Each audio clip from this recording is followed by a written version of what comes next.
வணக்கம் மக்களே, நம்ம சேனல்ல தொடர்ந்து ரிவ்யூஸ் தாங்க பார்த்துக்கிட்டு இருக்கோம். அந்த வகையில இப்ப எதை பத்தி பார்க்க போறோம் அப்படின்னா, மாறன் வீரா கதையில அடுத்து என்ன நடக்க போகுது அப்படிங்கிறத பார்க்க போறோம். ஆமாங்க, பிப்ரவரி 4ஆம் தேதி எபிசோடுக்கான ரிவ்யூவை பார்க்கலாம். நான் ஆல்ரெடி பார்த்துட்டேன். ஸோ அதை பத்தின ரிவ்யூஸ் உங்ககிட்ட ஷேர் பண்ண போறேன். அதுக்கு முன்னாடி நம்ம சேனலை மறக்காம சப்ஸ்கிரைப் பண்ணிக்கோங்க. சப்ஸ்கிரைப் பண்ணலைன்னாலும் பரவாயில்ல, ஒரு லைக் பண்ணிக்கோங்க. ஏன்னா லைக்ஸ் தாங்க உங்களுக்கு இந்த வீடியோ பிடிச்சிருக்கா இல்லையா அப்படிங்கிறத பற்றி எங்களுக்கு தெரிஞ்சுக்கிறதுக்கான ஒரு வாய்ப்பு. ஸோ இந்த வீடியோக்கு ஒரு லைக் பண்ணிக்கோங்க. மறக்காம கமெண்ட்ல உங்களோட ஒப்பீனியனையும் ஷேர் பண்ணுங்க. வாங்க வீடியோக்குள்ள போகலாம். லாஸ்ட் வீடியோவில் என்ன நடந்துச்சு அப்படிங்கிறத பற்றி உங்கள் எல்லாருக்குமே தெரியுங்க.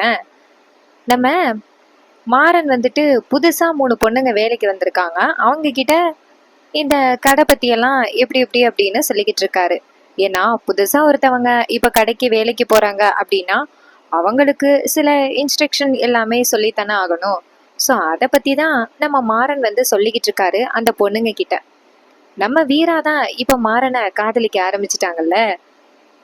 இது நார்மலாகவே நடக்கிற ஒரு விஷயம்தான். ஒரு பொண்ணு ஒரு பையனை காதலிக்க ஆரம்பிச்சா தூரத்துலேருந்து சைட் அடிக்கிறது வழக்கம். அதைத்தான் நம்ம வீரா இன்னைக்கு பண்ணிக்கிட்டு இருக்காங்க. மாறன் வந்துட்டு அந்த பொண்ணுங்க கிட்ட இந்த மாதிரி பிகினிங்ல தான் கொஞ்சம் கஷ்டமா இருக்கும், அதுக்கப்புறம் நீங்க ஈஸியா இங்க உள்ள எல்லாத்தையும் நீங்க புரிஞ்சுப்பீங்க, அதுக்கப்புறம் உங்களுக்கு வேலை ஈஸியா இருக்கும் அப்படின்னு மாறன் அந்த பொண்ணுங்க கிட்ட எக்ஸ்பிளைன் பண்ணிக்கிட்டு இருக்காங்க. இது எல்லாத்தையுமே நம்ம வீரா அப்படியே மாறனையும் பார்த்துக்கிட்டு அவர் பேசுறதையும் அப்படியே ரசிச்சுட்டு இருக்காங்க. இதன் நம்ம மாறன் தான் முன்னாடி பண்ணுவாரு. நம்ம வீரா வந்துட்டு வேலை பார்த்துக்கிட்டு இருப்பாங்க, மாறன் வந்து சைட் அடிச்சுக்கிட்டு நிற்பாரு. இப்போ அப்படியே ஆப்போசிட்டா நடக்குது. அப்ப அந்த கடையில வேலை பார்க்குற பையன் அவன் அக்காவுக்கு கல்யாணம் போல, அதுக்காக இந்த சேலரி எல்லாம் கொடுப்பாங்கல்ல, அப்ப முன் பணம்னு சொல்லிட்டு கொஞ்சம் வாங்கிப்பாங்க எல்லாருமே. அந்த மாதிரி நம்ம அக்கௌண்டன்ட் வீரா கிட்ட கேட்டு பார்ப்போம் அப்படின்ட்டு அங்கேருந்து வந்து வீராக்கா அப்படின்னு சொல்ல, ஆனா வீராவுக்கு காதிலே விழுகல. ஏன்னா அந்த அளவுக்கு மாறனை சைட் அடிச்சுக்கிட்டு இருக்காங்க. நம்ம வீரா பாட்டுக்கும் மாறனையே பார்த்துக்கிட்டு இருக்காங்க. அப்ப அவர் சொல்றாரு, அக்கா ஒன்னதாக்கா கூப்பிடுறேன் அப்படின்னு. அப்ப வீரா டக்குன்னு திரும்பி, என்னதாண்டா வேணும் உனக்கு அப்படின்ட்டு கோவப்படுறாங்க. அப்புறம் கோவப்படாமையா இருக்க முடியும்? மாறனை ரசிச்சு பார்த்துக்கிட்டு இருக்காங்க. இந்த நேரத்துல யாராவது டிஸ்டர்ப் பண்ணா டென்ஷன் தான் ஆகும். அப்ப அவர் கேக்குறாரு, அக்கா இது மாதிரி என் அக்காவுக்கு கல்யாணம் அப்படின்னு. அப்ப வீரா சொல்றாங்க, சரி கல்யாணம் இருந்துட்டு போட்டும், இப்போ உனக்கு என்ன வேணும் அப்படின்ட்டு அந்த பையன் பேசுறத மட்டும் காதுல வாங்கிட்டு மாறனையே தான் பார்த்துக்கிட்டு இருக்காங்க. இன்னும் நம்ம வீராவுக்கு மாறன் பார்த்துக்கிட்டே தான் இருக்காங்க. அப்ப அந்த பையன் கேட்குறான், அக்கா உன்னட்ட தாங்க்கா பேசுறேன், இது மாதிரி சம்பளத்துல எப்பவுமே ஏதாவது ஃபங்க்ஷன் வந்தால் முன்பணம் வாங்கிக்கலாம். நான் ராமச்சந்திரன் ஐயாட்டையும் கேட்டுட்டேன், அவர் முன்பணம் வாங்கிக்க சொன்னாரு. அக்கா ஒரு 10,000 வேணுக்கா அப்படின்னு. அப்ப வீரா டக்குன்னு திரும்பி, டேய் வேணும்னா வாங்கிட்டு போடா அப்படின்னு. அப்ப அவர் சொல்றாரு, அக்கா சொல்லுக்கா ஒழுங்கா அப்படின்னு. அப்ப வீரா கேக்குறாங்க, டென்ஷன் ஆயிட்டாங்க. ஏன்னா மாறனை சைட் அடிக்க விட மாட்டேன்ட்டான்னு, அதனால டென்ஷன் ஆகிட்டாங்க. அதோட வீரா நேரா அவனை பார்த்து, நான் யார் உனக்கு அப்படின்னு. அவர் சொல்றாரு, நீங்க அக்கா தான். ஏன்னா அந்த பையன் இத்தனை நாள் வீராவை அக்கான்னு கூப்பிட்டு பழகிட்டான், அதனால அக்கான்னு சொல்றான். வீரா கேக்குறாங்க, மாறன் யாரு உனக்கு அப்படின்னு. அவர் சொல்றாரு, மாறன் வந்து எங்களுக்கு அண்ணன் அப்படின்னு. அப்ப வீரா கேக்குறாங்க, மாறனுக்கு நான் யாரு அப்படின்னு. அவர் சொல்றாரு, மாறனுக்கு நீங்க ஒய்ஃப் அப்படின்னு. வீரா கேக்குறாங்க, அவனை அண்ணன்னு கூப்பிட்டா என்ன நீ என்னன்னு கூப்பிடணும் அப்படின்னு. அப்ப அந்த பையன் சொல்றான், அண்ணி அப்படின்னு. அப்ப வீரா சொல்றாங்க, இனிமே நீ என்னை அண்ணின்னு தான் சொல்லணும், சரியா அப்படின்னு. அப்ப அந்த பையன் சொல்றான், சரிக்கா அப்படின்னு. அப்ப வீரா முறைச்சிக்கிட்டே, டேய் இப்பதானே சொன்னேன் அப்படின்னு. அப்பதான் அந்த பையனுக்கு புரிய வருது, அப்ப வீரா அக்கா அவங்கள அண்ணின்னு கூப்பிட சொல்றாங்க அப்படின்னு. உடனே அந்த பையனும், இனிமே நான் உங்களை அண்ணின்னு தான் கூப்பிடுவேன் அப்படின்னு. வீரா சொல்றாங்க, சரி உனக்கு என்ன 10,000 தானே வேணும், 10,000 என்ன 15,000 தரேன், என்ஜாய் பண்ணு அப்படின்னு. உடனே அந்த பையன் வந்து 10,000 தானே கேட்க வந்தான், அவனுக்கு 15,000 அப்படின்னதோட அந்த பையனுக்கு செம்ம ஹாப்பி. என்னது, வீரா அண்ணி 15,000 கொடுக்க போறாங்க அப்படின்னு. அப்பதான் வீரா ஒரு டெஸ்ட் வைக்கிறாங்க, ஏய் எங்கடா போற, இங்க வா அப்படின்னு. அப்ப அந்த பையன் இங்கேருந்து வந்துட்டு, சொல்லுக்கா அப்படின்னு. வீரா சொல்றாங்க, இங்க பாரு உனக்கு 10,000 என்ன 15,000 வேணாலும் தரேன், ஆனா நான் இப்ப சொல்ல போற விஷயத்த நீ செஞ்சே ஆகணும் அப்படின்னு. அப்பதான் ஒரு ட்விஸ்ட் வைக்கிறாங்க. அந்த பையன் கேட்குறான், என்னன்னு சொல்லு நீ அப்படின்னு. வீரா சொல்றாங்க, அது யாரோட சேர் அப்படின்னு. நம்ம வீராவோட பிளானு எனக்கு புரிஞ்சு போச்சு. அந்த பையன் சொல்றான், அது மாறன் அண்ணனோட சேரு, அவர் தான் எப்போவும் அங்கே உட்காருவாரு அப்படின்னு. வீரா சொல்றாங்க, அந்த சேரை எடுத்து கொண்டாந்து என் பக்கத்துல போடு அப்படின்னு. அந்த பையனும் சரி அப்படின்னு சொல்லிட்டு சேரை கொண்டாந்து போடுறாங்க. அப்ப வீரா சொல்றாங்க, சேரை மட்டும் போட்டு என்ன பண்றது, மாறனை கூட்டிட்டு வந்து இங்க உட்கார வைக்கணும் அப்படின்னு. அவர் சொல்றாரு, மாறன் என்ன வேலையில பாத்துக்கிட்டு இருக்காரு அப்படின்னு. அதுக்கு வீரா சொல்றாங்க, நீ இப்ப கூப்பிட்டு கொண்டாந்து உட்கார வைக்கல அப்புறம் காசு கிடைக்காது அப்படின்னு. இதை கேட்டதோட அந்த பையனும், ஐயோ அக்கா, நான் உடனே போய் மாறனை கூட்டிட்டு வரேன் அப்படின்னு சொல்றாங்க. நம்ம வீரா வந்துட்டு மாறனை பக்கத்துல உட்கார வச்சு பார்க்கணும் அப்படின்னு ஆசைப்படுறாங்க. அதான் இப்படி ஒரு பிளானு. அந்த பையன் நேரா மாறன்ட்ட போயிட்டு, அண்ணா வந்து சேர்ல உட்காருங்கண்ணா, என்னண்ணா நின்னுகிட்டே நீங்க இருக்கிய, வாங்கண்ணா அப்படின்னு சொல்ல. அப்ப அந்த மாறன் சொல்றாரு, டேய் எனக்கு வேலை இருக்குடா அப்படின்னு. அதுக்கு அவர் சொல்றாரு, அண்ணா இந்த கடையோட முதலாளி நீங்க, இப்படி அணிக்கிறது, வாங்கண்ணா அப்படின்னு சொல்லிட்டு மாறனை கூப்பிடுறாங்க. மாறன் கேக்குறாரு, இவன் வேற யாருடா இவன் அப்படின்ட்டு வராரு. அங்க போய் பார்த்தா சேரு வீரா பக்கத்துல கிடக்கு. மாறன் கேக்குறாரு, என்ன என் சேரு இங்க கிடக்கு அப்படின்ட்டு. எடுக்கிறாரு. வீரா டக்குன்னு, ஹேய் இங்க உட்காரு, உன்கிட்ட சில விஷயங்களை கேட்கணும் அப்படின்னு. மாறன் கேக்குறாரு, சரி அப்படின்னு சொல்லிட்டு உட்கார்றாரு. அப்ப அந்த பையன் நேரா மாறனை பார்த்து, அண்ணே இந்த இடத்த விட்டு போயிடாதீங்கண்ணே, அப்புறம் எனக்கு கிடைக்காது அப்படின்னு. அப்ப வீரா நேரா அந்த பையனை பார்த்து, ஏய் என்னடா அப்படின்னு. அப்ப அந்த பையன் சொல்றான், அண்ணி நீங்க சொன்ன மாதிரி உட்கார வச்சுட்டேன் அப்படின்னு. அப்பதான் மாறனுக்கு புரியுது, என்னது இவன் திடீர்னு அண்ணின்னு கூப்பிடுறான் வீராவை. டேய் நீ வீராவை அக்கான்னு தானே கூப்பிடுவ அப்படின்னு. அப்ப அவர் சொல்றாரு, இனிமே அப்படிதான் அண்ணே அப்படின்னு சொல்லிட்டு போறாரு. அதுக்கப்புறமா வீரா நேரா மாறனை பார்த்து, இங்க பாரு, உங்ககிட்ட சில அந்த ஸ்டாக்ஸ் விஷயம்லாம் பேச வேண்டியது இருக்கு, வா அப்படின்னு. மாறன் சொல்றாரு, ஏய் அதை வேற ஒருத்தி இல்ல பாப்பா, அவளை கூட்டிட்டு போ, எனக்கு வேலை இருக்கு, பொங்கல் டைம் வேற, ஏண்டி என்னை படுத்துற அப்படின்னு கேக்குறாங்க. அப்பதான் வீரா நினைக்கிறாங்க, இவன் என்ன சரியான டியூப் லைட்டா இருக்கான் அப்படின்னு. நம்ம வீரா வந்துட்டு ஓப்பனாவே நம்ம மாறனை பார்த்து சைட் அடிக்கிறாங்க. ஆனா மாறனுக்கு சுத்தமா ஒண்ணுமே புரியல. நம்ம மாறன் வந்துட்டு சரி வர வா அப்படின்னு சொல்லிட்டு மாடிக்கு போறாங்க. அப்ப சூப்பரா ஒரு பாட்டு போடுறாங்க நம்ம மாறனுக்கும் வீராவுக்கும். மாறன் வந்துட்டு வீரா பின்னாடியே நடந்து வர, வீரா வந்துட்டு மாறனையே சைட் அடிச்சுட்டு நடக்கிறாங்க. மாறன் நேரா மாடிக்கு போயிட்டு அங்க உள்ள ஸ்டாக்ஸ் எல்லாத்தையுமே கவுண்ட் பண்ணி சொல்லிக்கிட்டு இருக்காங்க. நம்ம வீரா அப்படியே எழுதுற மாதிரி ஆக்ஷன் கொடுத்துட்டு இருக்காங்க. மாறன் நேரா வீராவை பத்தியே, எழுதுறியா இல்லையாடி அப்படின்னு கேட்க, வீரா சொல்றாங்க, எழுதிக்கிட்ட தான் இருக்கேன் அப்படின்னு. ஆனா நம்ம வீரா மாறனையே தான் பாத்துக்கிட்டு இருக்காங்க. மாறன் வந்துட்டு எல்லாத்தையும் சொல்லிக்கிட்டு இருக்காரு. அப்ப இன்னொரு இடத்துக்கும் வந்துட்டு எல்லாத்தையும் கவுண்ட் பண்ணி சொல்லிக்கிட்டு இருக்கும் பொழுது வீரா வந்துட்டு எழுதாம இருக்கிறத பாக்குறாரு. முக்கியமா பேனா முடிய திறக்கவே இல்லை. மாட்டினாங்களா நம்ம வீரா மாறன்ட்ட. மாறன் கேக்குறாரு, ஏய் என்னடி, நான் பாட்டுக்கும் இவ்வளவு கவுண்ட் பண்ணி சொல்லிட்டேன், நீ பேனா முடிய கூட திறக்காம இருக்க அப்படின்னு. அப்ப வீரா சொல்றாங்க, இன்னும் எழுதிட்டேன் மாறா, எழுதிட்டேன் அப்படின்னு. அப்ப மாறன் கேக்குறாரு, சரி எழுது சீக்கிரம் அப்படின்னு. அப்ப வீரா சொல்றாங்க, சரி ஃபர்ஸ்ட் லைன் சொல்லு அப்படின்னு. அப்ப மாறன் சொல்றாரு, என்ன ஃபர்ஸ்ட் லைன் சொல்லவா, இங்க பாருடி, நான் ஃபர்ஸ்ட் லைன் எல்லாம் சொல்ல முடியாது அப்படின்னு. அப்ப வீரா சொல்றாங்க, இப்ப சொல்ல போறியா இல்ல நான் மாமாட்ட சொல்லவா அப்படின்னு. இதை கேட்டதோட மாறன் சொல்றாரு, ஐயோ சரி கொடு நானே எழுதி தரேன் அப்படின்ட்டு மாறனே எல்லாத்தையும் கவுண்ட் பண்ணி எழுதுறாரு. அதுக்கப்புறமா இன்னொரு இடத்துக்கு போறாங்க. அங்க போயிட்டு அதையும் கவுண்ட் பண்ணிக்கிட்டு இருக்கும் பொழுது நம்ம வீரா எதேச்சியா மாறனை இடிச்சிடுறாங்க. அப்போ மாறன் வந்துட்டு வீராவை தாங்கி பிடிக்கிறாரு. நம்ம வீரா வந்துட்டு ரொமான்டிக்கா மாறனை லுக்கு விடுறாங்க. ஆனா மாறன் டக்குன்னு வீராவை தள்ளி நிக்க வைக்கிறாரு. ஏன் நின்னடி, பொங்கல் டைம் வேற, அவ்வளவு வேலை இருக்கு, நீ என்னை இங்க கூட்டிட்டு வந்துட்டு கவுண்ட் பண்ண சொல்லிக்கிட்டு இருக்க அப்படின்னு சொல்லி பேசுறாரு. அதுக்கப்புறமா எல்லாமே கவுண்ட் பண்ணி முடிச்சாச்சு, எல்லாரும் வராங்க. அதே நேரத்துல அந்த அறிவழகன் இருக்காருல்ல இன்ஸ்பெக்டரு, அவர் வந்துட்டு நேரா கடைக்கு வராரு. அவர் எதுக்கு வருவாரு, கண்டிப்பா மாறன் கிட்ட பிரச்சனை பண்றதுக்காக தான் வராரு. அவரு நேரா ராமச்சந்திரனை பார்த்து, இங்க பாருங்க, உங்க பையன் மாறனை என்கொயரி பண்ண வந்திருக்கேன் அப்படின்னு சொல்றாரு. ராமச்சந்திரன் சொல்றாரு, என்னங்க இது, கடையில வேலை பார்த்துக்கிட்டு இருக்க நேரத்துல வரீங்க அப்படின்னு.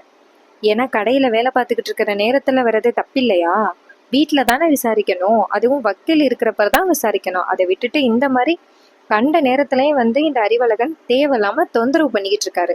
முக்கியமா அறிவழகன் ஒரு பிளானோட வந்திருக்காரு. அப்ப நம்ம மாறன் அந்த இடத்துக்கு வர, அப்ப ராமச்சந்திரன் நேரா மாறனை பார்த்து, டேய் என்னமோ இவர் உன்கிட்ட விசாரிக்கணுமா, பதில சொல்லி அனுப்பு அப்படின்னு.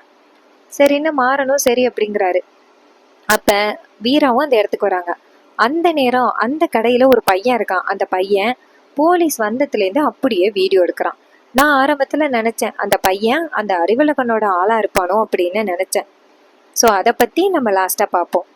இன்னொரு பக்கம் நம்ம அறிவழகன் நேரா மாறன்ட்ட வந்துட்டு உன்னதான் விசாரிக்க வந்தேன், உன்னதான் வாரண்டோட விசாரிக்கிறதுக்கு கூட்டிட்டு போனா எங்கேயாவது கீழே விழுந்துட்டு என்னைய மாட்டி விடுறியே அப்படின்னு. அப்ப மாறன் கேக்குறாரு, இங்க பாரு, வேலை பார்க்குற இடத்துல வந்துட்டு விசாரிக்கிறேன்னு டென்ஷன் கலப்பாம போயிரு அப்படின்னு.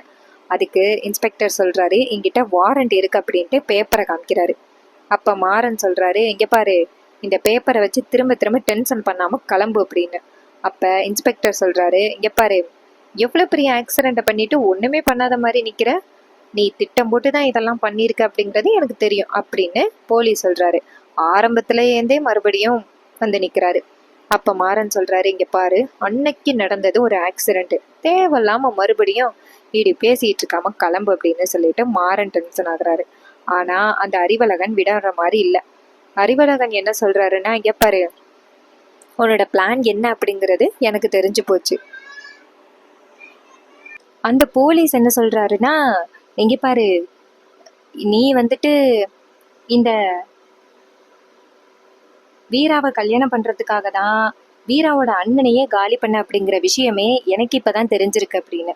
இதை கேட்டதோட நம்ம மாறனுக்கே செம ஷாக்கு. ஏன்னா மாறன் நேரம் அவரை பார்த்து, ஏய், இப்படி கேவலமா இப்படி கற்பனை பண்ணி பேசாம மரியாதையே அந்த இடத்த விட்டு போயிரு அப்படின்ட்டு மாறன் டென்ஷன் ஆகுறாரு.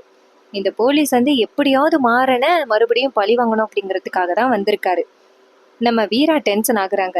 அப்ப அந்த அறிவழகன் என்ன பண்றாருன்னா, டக்குன்னு மாறனோட சட்டையை பிடிக்கிறாரு. இது எல்லாத்தையுமே ஒரு பையன் வந்து வீடியோ எடுத்துக்கிட்டு இருக்கான். அப்ப மாறன் கேக்குறாரு, இங்க பாரு, மரியாதையா கையெடு அப்படின்னு. தான் புருஷன் சட்டை மேல கைய வச்சதோட நம்ம வீராவுக்கு வந்துச்சு பாருங்க கோவம். ஏய், கையெடு அப்படின்னு சொல்றாங்க. அப்ப அந்த அறிவழகன் நேரா வீராவை பார்த்து, என்னடி நீ ஓவரா பேசுற அப்படின்னு. அப்ப வீரா சொல்றாங்க, இப்ப மட்டும் நீ கையை எடுக்கல, உன் கை இருக்காது அப்படின்னு சொல்லி வீரா பேச, அப்ப அந்த அறிவழகன் சொல்றாரு, ஏய், என்னங்கடி புருஷன் பொண்டாட்டி 2 பேருமே சேர்ந்து ஓவரா பேசுறீங்க, இப்பவே நான் இவனை இந்த இடத்துல கைது பண்றேன் அப்படின்னு. அப்ப வீரா சொல்றாங்க, கைது பண்ண போறியா, முடிஞ்சா கைது பண்ணி கூட்டிட்டு போ அப்படின்னு. அப்ப கடையில உள்ளவங்க எல்லாருமே டக்குன்னு போயிட்டு பாதையில நிக்கிறாங்க. அப்ப அந்த அறிவழகன் சொல்றாரு, உன் கண்ணு முன்னாடியே இவனை இப்ப இழுத்துட்டு போறேன் பாரு, இந்த இடத்துலயே ஏன் மேல கை வச்சதுக்காக இவனை கைது பண்றேன் அப்படின்ட்டு அந்த மாறனை பிடிச்சி இழுத்துட்டு போறாங்க. அப்ப கடைக்கு முன்னாடி நிறைய பேர் நிக்கிறத பார்த்துட்டு செம்ம ஷாக் ஆகுறாரு அறிவழகன். அப்ப நம்ம வீரா நேரா அறிவழகனை பார்த்து, எங்களை தாண்டி கூட்டிட்டு போ பாப்போம் அப்படின்னு. அறிவழகன் சொல்றாரு, என்ன போலீஸே பயமுறுத்துறியா, இங்க பாரு, பெரிய அதிகாரிக்கு தெரிஞ்சிச்சுன்னா நீ காலி அப்படின்னு. அப்ப வீரா சொல்றாங்க, உன்னால ஒன்னும் பண்ண முடியாது அப்படின்னு தெரிஞ்சு மேலதிகாரிய பத்தி பேசுறியாடா அப்படின்னு. அப்ப அறிவழகன் சொல்றாரு, ஏய், என்னடி கூட்டமா சேர்ந்து மிரட்டுறீங்களா அப்படின்னு. வீரா சொல்றாங்க, நீ இங்க பண்ண அராஜகம் எல்லாமே எனக்கு தெரியும், நீ மட்டும் இப்ப மாறனை கூட்டிட்டு போன நாங்க என்ன திரும்ப பண்ணுவோம், நீ இந்த கடைக்குள்ள வந்துட்டு எங்க கிட்ட தேவையில்லாம வம்பு இழுத்த அப்படின்னு சொல்லி உன்னை கண்டிப்பா நாங்க சும்மா விட மாட்டோம் அப்படின்னு நம்ம வீரா சொல்ல, இதை கேட்டதோட அறிவழகனுக்கு என்ன பண்றதுன்னு தெரியல. ராமச்சந்திரன் நேரா வீராவை பார்த்து, வீரா, இதெல்லாம் தேவையாமா அப்படின்னு சொல்ல, அப்ப வீரா சொல்றாங்க, மாமா, இவன் பாட்டுக்கும் தேவையில்லாம வந்து எங்களோட உறவை கொச்சப்படுத்தி பேசினா அப்புறம் எனக்கு கோவம் வருமா இல்லையா மாமா, இவனை நீங்க பாட்டுக்கும் பேச விட்டுட்டு வேடிக்கை பார்த்துக்கிட்டு இருப்பீங்களா அப்படின்னு சொல்லிட்டு வீரா பேசுறாங்க. அப்ப அங்க உள்ளவங்க எல்லாருமே தப்பு வந்துட்டு மாறன் மேல கிடையாது, உங்க மேலதான் அப்படின்னு சொல்லி பேசுறாங்க. ராமச்சந்திரன் சொல்றாரு, இங்க பாருங்க போலீஸார், உங்களுக்கும் எங்களுக்கும் என்ன முன்விரோதம் அப்படின்னு தெரியல, ஆனா இந்த மாதிரி நீங்க தேவையில்லாம கடைக்கிட்ட எல்லாம் வந்து எங்க கிட்ட பிரச்சனை பண்றது நியாயமே கிடையாது. அதனால என்ன விசாரிக்கணும்னாலும் வக்கீல் வருவாரு, அவர்கிட்ட பேசி விசாரிச்சுக்கலாம், அதனால தயவு செஞ்சு எங்களை டென்ஷன் பண்ணாம கிளம்புங்க சார் அப்படின்னு.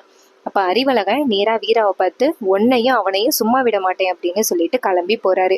செம்மையா அறிவழகன் இன்சல்ட் ஆகி போறாரு, வாண்டடா வந்து அசிங்கப்பட்டுட்டு போறாருன்னு சொல்லலாம். அதுக்கப்புறமா நம்ம அந்த பையன் இருக்கானா, அவன் எல்லாத்தையுமே வீடியோ எடுத்துட்டு அவங்க ஃப்ரெண்ட்ஸ் கிட்ட காமிக்கிறாங்க, இடே பாருண்டா அப்படின்னு. அப்ப அந்த பையனுங்க அந்த வீடியோ பார்த்துட்டே, இதை சும்மா விடக்கூடாதுடா, மாறனை வந்து தொல்லை பண்ணிக்கிட்டே இருப்பாரு, இவருக்கு ஒரு முடிவு கட்டணும், அப்படியே சோசியல் மீடியாவில் ஷேர் பண்ணு அப்படின்னு. உடனே அந்த பையனும் சரி அப்படின்னு சொல்லிட்டு சோசியல் மீடியாவில் அந்த வீடியோவை ஷேர் பண்ணுறான். ஷேர் பண்ண உடனே செம்மையா வைரல் ஆகுது. அப்ப எல்லாரும் கடைக்குள்ள பேசிக்கிட்டு இருக்கிறத பார்த்துட்டு ராமச்சந்திரன் கேக்குறாரு, என்னம்மா எல்லாரும் இப்படி பேசிக்கிட்டு இருக்கீங்களே, என்ன ஆச்சு அப்படின்னு. அப்ப ஒரு பொண்ணு வந்துட்டு நேரா ராமச்சந்திரன்ட்ட வீடியோ காமிச்சு, இங்க பாத்தீங்களா, சோசியல் மீடியாவிலையும் நியூஸ்லயும் செமையா பரவிட்டு இருக்கு அப்படின்னு. அப்ப ராமச்சந்திரன் அதை பார்த்துட்டு அதிர்ச்சி ஆகுறாரு, இதை யாரு போட்டது அப்படின்னு. அப்ப அந்த பையன் வந்து சொல்றான், சார் அவர் பேசுனது ரொம்ப ஓவர் சார், அவருக்கு ஒரு நல்ல பாடம் கற்பிச்சு கொடுத்தாதான் சரியா இருக்கும் அப்படின்னு. அப்ப ராமச்சந்திரன் சொல்றாரு, இதெல்லாம் நமக்கு தேவையா அப்படின்னு. அப்ப வீரா சொல்றாங்க, மாமா விடுங்க மாமா, அவனுக்கு இப்படிதான் வேணும், இதை பார்த்தாவது ஒரு சில பேர் திருந்தட்டுமே அப்படின்னு. இது கேட்டதோட ராமச்சந்திரனும் சரிம்மா என்னமோ பண்ணுங்க அப்படின்னு சொல்லிட்டு போறாரு. அப்ப நம்ம மாறன் சொல்றாரு, வீர பெண்ணா தேவையில்லாம வைரல் ஆகணும் அப்படின்னு இப்படி பண்றா அப்படின்னு. மாறன் வந்துட்டு நக்கலா வீராவை பார்த்து சொல்லிட்டு போக வீரா வந்துட்டு சிரிக்கிறாங்க. மாறன் வந்துட்டு அந்த இடத்துல இருந்து போனதோட வழக்கம் போல நம்ம வீரா மாறனை சைட் அடிக்க ஆரம்பிக்கிறாங்க. ஸோ அதோட எபிசோட செம்ம சூப்பரா வந்து ஃபினிஷ் பண்ணியிருக்காங்க. ஸோ இந்த எபிசோடில் எனக்கு ரொம்ப பிடிச்ச சீன் என்ன அப்படின்னு பார்த்துக்கிட்டிங்கன்னா, நம்ம வீரா வந்துட்டு மாறன் சட்டை மேலே அந்த அறிவழகன் கையை வச்சதோட வீரா அப்படியே கொதிச்சு எழுந்தாங்கல்ல, அது எனக்கு ரொம்ப பிடிச்சிருந்துச்சு. மாறனுக்கு ஒரு பிரச்சனை அப்படின்னதோட வீரா அறிவழகனையே எதிர்த்தாங்கல்ல, அது எனக்கு ரொம்ப ரொம்ப பிடிச்சிருந்துச்சுங்க. ஸோ உங்களுக்கு இந்த இன்னைக்கு எபிசோடில் ரொம்ப பிடிச்ச சீன் என்ன அப்படிங்கிறத மறக்காம கமெண்ட்ல சொல்லுங்க. அண்டு இந்த ரிவ்யூவை பற்றி உங்களோட கருத்து என்ன அப்படிங்கிறதையும் கமெண்டில் சொல்லுங்கள். அந்த வீடியோவுக்கு எப்பவும் போல் ஒரு லைக் பண்ணிக்கோங்க. ஸோ உங்களோட லைக்ஸ் வந்து எங்களுக்கு ரொம்ப பெரிய ஹாப்பினஸை கொடுக்கும். நெக்ஸ்ட் வீடியோவில் எவ்வளோ லைக்ஸ் வந்திருக்கு அப்படிங்கிறத பார்க்கும் பொழுது எங்களுக்கு ரொம்ப ரொம்ப ஹாப்பியாக இருக்கும் அடுத்த வீடியோ போடும் பொழுது. ஸோ இதே மாதிரி இனிமேல் அப்டேட்ஸ் நம்ம சேனலில் நீங்கள் தொடர்ந்து வாட்ச் பண்ணணும் அப்படின்னா மறக்காமல் நம்ம சேனலை சப்ஸ்கிரைப் பண்ணிக்கோங்க. ஸோ நம்ம எப்போவுமே சொல்கிறது ஒரு விஷயந்தான், ஒரு விஷயத்த பார்த்தா அதுலேருந்து நம்ம வந்துட்டு ஏதாவது கற்றுக்கணும். ஸோ இன்னைக்கு எபிசோடில் நம்ம என்ன வந்து கோத்ரூ பண்ணோம் அப்படின்னு பார்த்தா, கெட்டவங்க என்னதான் நான் தான் ஜெயிச்சேன் அப்படின்னு ரொம்ப வந்துட்டு தலைகணமாக ஆடினாலுமே கடைசியில் ஜெயிக்க போகிறது என்னவோ அந்த நல்லது மட்டும்தான். அதே தான் இந்த இன்னைக்கு எபிசோடில் நடந்திருக்கு. அந்த அறிவழகன் வந்துட்டு நம்ம மாறனையும் வீராவையும் ரொம்ப அசிங்கப்படுத்தி பேசினாலும் கடைசியில் யார் வந்துட்டு அசிங்கப்பட்டது, அறிவழகன் தான். அறிவழகனுக்கு ஒரு நல்ல பாடம் கிடைக்க போகுது. சோசியல் மீடியாவில் அந்த வீடியோ பரவுனதுனால கண்டிப்பாக நம்ம அறிவழகனோட உயர் அதிகாரி அறிவழகனோட போஸ்டிங்கை பிடுங்கிறதுக்கு நிறையவே சான்சஸ் இருக்குது. ஸோ நீங்கள் என்ன நினைக்கிறீங்க, அறிவழகனுக்கு வந்துட்டு வேலை போகுமா அப்படின்னு மறக்காமல் கமெண்டில் சொல்லுங்கள். அறிவழகனுக்கு வேலை போணுச்சுன்னா கண்டிப்பாக வீராவை பழி வாங்காமல் விட மாட்டார். வீராவையும் மாறனையும் ரவுடிகளை வச்சு காலி பண்ணுறதுக்கு கூட அவர் அஞ்ச மாட்டார். ஸோ என்ன நடக்குது அப்படிங்கிறத நம்ம வெயிட் பண்ணி பார்க்கலாம். ஸோ இது வரைக்கும் இந்த வீடியோவை தொடர்ந்து பார்த்தவங்க எல்லாருக்குமே ரொம்ப நன்றிங்க. அடுத்த புது வீடியோவில் பார்க்கலாம். தேங்க்யூ ஃபார் வாட்சிங்.